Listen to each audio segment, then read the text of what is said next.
बिस्मिल्लाहिर्रहमानिर्रहीम। Welcome to my YouTube channel. आज मैंने आपको 10th क्लास के यूनिट नंबर 2 की ऑब्जेक्टिव करवानी है, तो बगैर कोई टाइम वेस्ट किए स्टार्ट करते हैं। दूसरा यूनिट है चाइनीज़ न्यू ईयर। अच्छा, ये जो लफ्ज़ हम पढ़ते हैं ईयर, ये एक्चुअली लफ्ज़ है ईयर। ये क्या लफ्ज़ है? ईयर। अब अगर मैं कहीं इसके साथ आर्टिकल लिखूं तो बताएं मुझे, ए लिखूंगा, ए ईयर लिखूंगा या एन ईयर लिखूंगा। तो आपको इस बात का पता होना चाहिए कि भी एन हमेशा वावल साउंड के साथ आता है, वावल साउंड के साथ। ये जो हमारे दोस्त कहते हैं ना कि जितने भी कॉन्सोनेंट्स हैं उनके साथ ए आएगा, जितने वावल्स हैं उनके साथ एन आएगा, तो ये बात भाईजान बिल्कुल गलत है कि वावल्स के साथ एन नहीं आता। ये गलत लॉजिक है, ठीक है। वावल साउंड के साथ आएगा। अच्छा, वावल साउंड कौन सी होती है? वो साउंड जो अलीफ और आयन से स्टार्ट हो उसको वावल साउंड कहते हैं। जो अलीफ और आयन से स्टार्ट हो उसको हम लोग वावल साउंड कहते हैं, ठीक है जी। तो अलीफ और आयन मैंने यहाँ लिख दिया। तो ये आपको मेरे ख्याल से बात समझ आ गई होगी कि अलीफ और आयन की जो आवाज़ दे, यानी कि इंग्लिश में जब उसको पढ़ें और अलीफ और आयन की आवाज़ दे तो उसके साथ हम लोग एन लगाएंगे। जैसे मैं सपोज कहूँ कि वो एक MNA है, तो क्या लिखूँगा? ही इज़ एन MNA।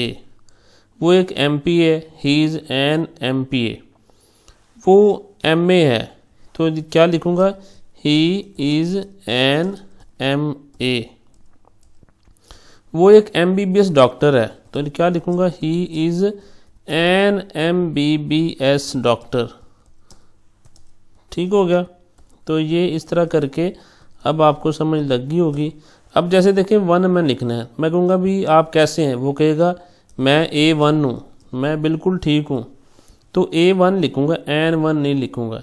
इसी तरह और भी बहुत से हैं जो कि वावल से शुरू होते हैं अल्फाज से, लेकिन उनके साथ एन नहीं आता। जैसे यूनिवर्सिटी है, ठीक है, वहाँ पर हम लोग उस यूनिवर्सिटी, हालांकि यू से शुरू हो रहा है तो वहाँ हम लोग इस्तेमाल नहीं करते, ठीक है। इसी तरह और है, और के साथ हम लोग क्या लगाएंगे? एन लगाएंगे, ठीक है, एन और लिखते हैं, ठीक हो गया। इसी तरह ऑनेस्ट है, उसके साथ हम लोग एन लिखते हैं, एन ऑनेस्ट मैन, ठीक है। इसी तरह हम लोग जैसे यूनिफॉर्म है, ठीक है, तो वो यू से शुरू हो रहा है लेकिन आ यूनिफॉर्म लिखेंगे। He purchased a uniform from the market. Ugly है तो he is an ugly boy, तो मैंने अगली लिखा तो एन अगली। तो अब आपको ये बात बिल्कुल वाज़िया क्लियर होनी चाहिए कि वावल साउंड के साथ एन आएगा, वावल्स के साथ एन आना कोई लॉजिक नहीं रखता, ठीक है जी। तो यहाँ से मैंने कुछ बातें बतानी थी। ये एक्चुअली ईयर से बात निकली है, तो जो करेक्ट है वो क्या है? आ ईयर, एन ईयर नहीं पढ़ना, ठीक है जी। तो ये मैंने आपको बातें बतानी थी। खैर बढ़ते हैं जी। यूनिट नंबर 2 का पहला MCQ है। Prior to the first day of the new year, it is customary for families to thoroughly clean their houses. तो अंडरलाइन वर्ड मीन्स, प्रायर का मतलब आपने लिखना है। प्रायर का मतलब होता है पहले, तो प्रीसीडिंग, प्री का मतलब भी पहले होता है, तो यहाँ करेक्ट ऑप्शन है प्रीसीडिंग।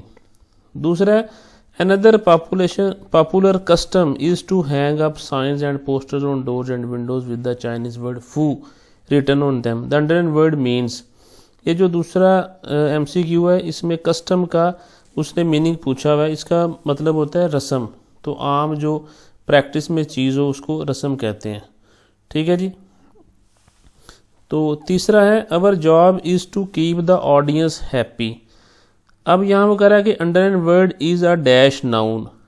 तो नाउन की डिफरेंट टाइप्स हैं, जिसमें proper noun, common noun, abstract noun, countable noun, uncountable noun, gender noun, material noun, इसी तरह कलेक्टिव नाउन, ठीक है।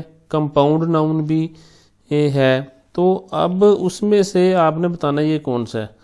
तो पहली बात है, यहाँ मैं थोड़े थोड़े बता देता हूँ। प्रॉपर नाउन जो स्पेसिफिक है, शेड नहीं है, जैसे किसी शख्स का नाम है, किसी जगह का नाम इस्लामाबाद है, फैसल है, हमज़ा है, नुमान है, ये सारे प्रॉपर नाउन है। कंक्रीट होता है जिसको टच कर सकते हैं, जो टेंजिबल है, जिसको टच कर सके वो कंक्रीट है। जिसको टच ना कर सके, 5 सेंसेस से हम लोग उसको फील ना कर सके, वो अब्स्ट्रैक्ट नाउन है। और कलेक्टिव है जो पूरी की पूरी ग्रुप के लिए इस्तेमाल किया जाता है, जैसे आर्मी है, पुलिस है, क्राउड है, ठीक है। तो ये ऑडियंस में भी सारे के सारे सामीन आ जाएंगे, सुनने वाले। इस वजह से यहाँ करेक्ट ऑप्शन आ जाएगा कलेक्टिव नाउन। ठीक हो गया, तो ये हम यहाँ पर इस्तेमाल करेंगे। आगे है जी चौथा, Chinese new year fall somewhere. कब स्टार्ट होता है? बिटवीन जनवरी 21 एंड फरवरी 20। तो ये यहाँ पर करेक्ट ऑप्शन होगा कि जनवरी 21 से 20 फरवरी के दरमियान ये शुरू होता है। पांचवा जी, it is customary for families to thoroughly clean their houses. कब वो करते हैं? Before the first day of the new year. नए साल से एक दिन पहले वो मुकम्मल तौर पर अपने घर को साफ करते हैं।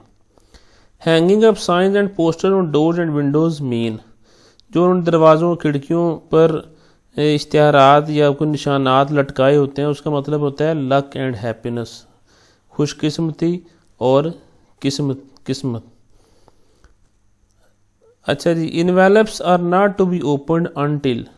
जो लिफाफे दिए जाते हैं वो तब तक नहीं खोले जाते until the recipient has left the home of the giver. देने वाले के घर से जो लेने वाला है वो जब तक चला ना जाए तब तक वो लिफाफे नहीं खोले जाते। आगे, didn't you see the sign you dash drive at more than 30 miles an और आया है। तो यहाँ पर वो कह रहा है कि आपने निशान नहीं देखा, you dash drive at more than 30 miles an our, you must not. जहाँ स्ट्रॉन्ग कंपल्शन है और उससे मना किया गया है तो फिर मस्ट नॉट लगाएंगे। तो आपको यू मस्ट नॉट ड्राइव, आपको नहीं करनी चाहिए at more than 30 miles an hour, 1 घंटे में 30 मील से ज़्यादा। तो यहाँ पर मस्ट नॉट आ जाएगा। में परमिशन के लिए भी इस्तेमाल होता है, तो शुड चाहिए कि सेंस में इस्तेमाल होता है, लेकिन स्ट्रॉन्ग कंपल्शन नहीं है। तो मस्ट में ज़रा एम्फेसिस ज़्यादा होता है। तो माइट है जिसमें आपको फ्यूचर का या प्रेजेंट का कुछ चीज़ कंफर्म ना हो तो वहाँ आप माइट लगाते हैं। All students dash for prizes. तो ऑल स्टूडेंट्स compete होता है मुकाबला करना, कॉन्टेस्ट, किसी मुकाबले में किसी के साथ मध्य मुकाबला आना, तो वो compete की सेंस में इस्तेमाल होता है। तो आज सेकंड चैप्टर तक ही करते हैं, बाकी चैप्टर मैं आपको बाद में करवाऊँगा। तो मैं उम्मीद करता हूँ आपको ये सीक्वेंस में ऑब्जेक्टिव भी समझ आ रही है, जो इसमें टेक्निकल बातें आती हैं मैं वो भी आपको समझाया जाता हूँ। इसी तरह मैंने 9th क्लास की भी चैप्टर बाय चैप्टर सारी ऑब्जेक्टिव करवाई है बच्चों को। तो इसमें किसी को कोई मसला, कोई डाउट हो तो वो कमेंट करके पूछ सकता है। Thank you so much.